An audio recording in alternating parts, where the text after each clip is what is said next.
Hi guys, it's Nancy at Fibro Fancy Nancy, and I'm excited about this new category of videos that I'm going to be doing because it's about pick-me-ups for living with fibromyalgia.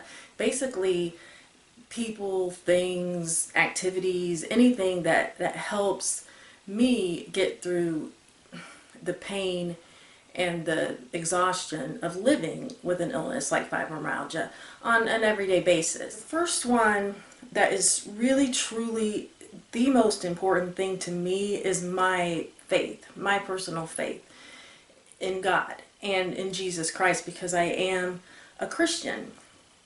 And I say faith because I don't necessarily view it as a religion per se. Yes, Christianity is a religion, but for me, religion, just the word religion implies rules and regulations and guilt and things that really aren't so positive. I believe that God sent his son, this is just my belief, so that we could have a personal relationship with our Father, with our Creator, through Jesus Christ, and not to give us a religion. So that's my view on it.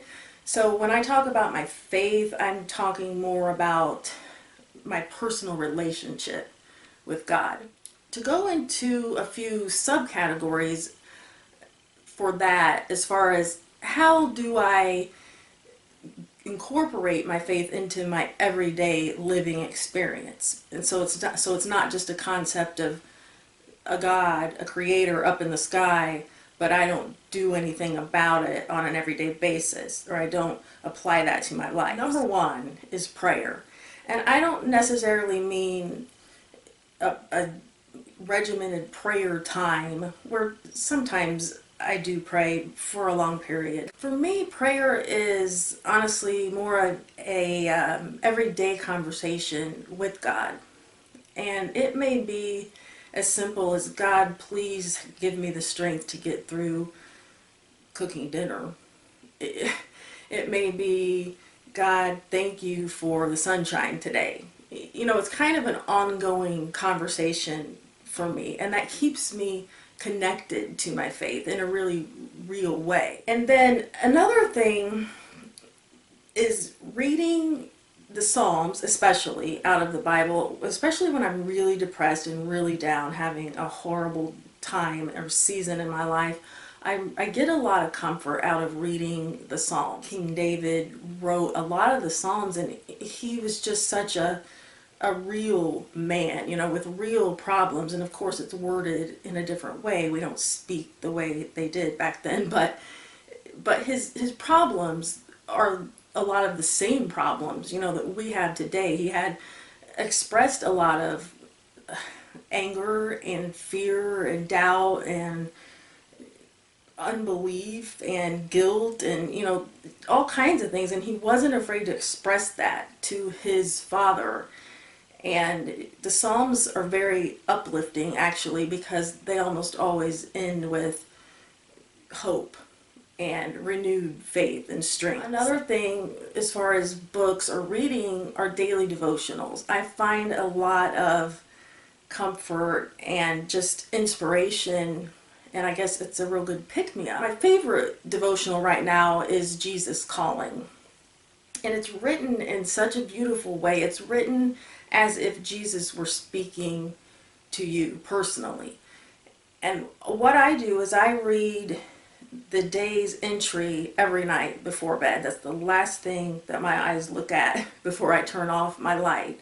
And that, it's wonderful for me, because 9 times out of 10 that day's reading applies to something going on in my life, and it's very positive and uplifting. I have several daily devotionals, a lot of them that my mom has given me as gifts, and they are so important to me, and they mean so much to me. And I kind of switch off, you know, through the years. Last year and this year I've been reading the Jesus Calling one every day.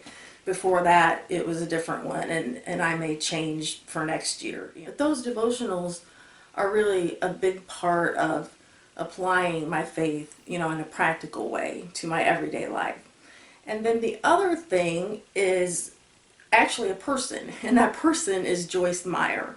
Now, I don't know if you know who she is. She has a television show called Enjoying Everyday Life. I will link all this information below. I tape it and then I just watch it on my DVR. It's really, really positive and uplifting. This woman has been through so much. I mean, she was sexually abused by her father for years growing up, and has real life practical experience. She's 71 years old, I think, now. She's written at least 80 books.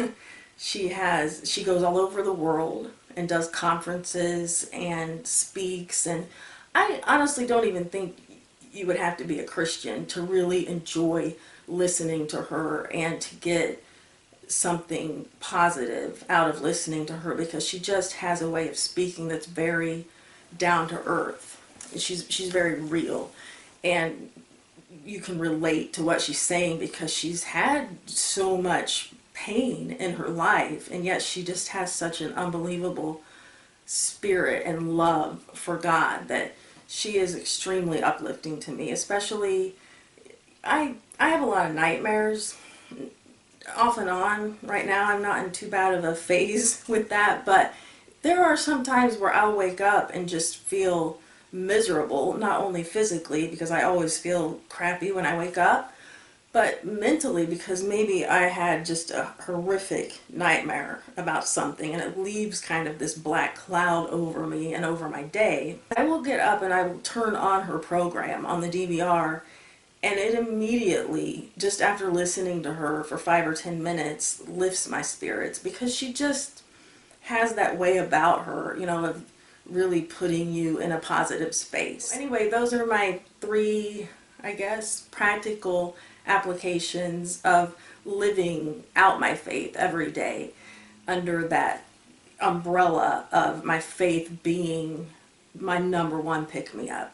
So thanks so much for watching, and I do hope that you continue to look forward to more videos like this, because I do plan on doing them on a regular basis and having a different theme every time for a pick-me-up for living with fibro. Please remember to like, comment, and subscribe, and I'll see you next time. Bye.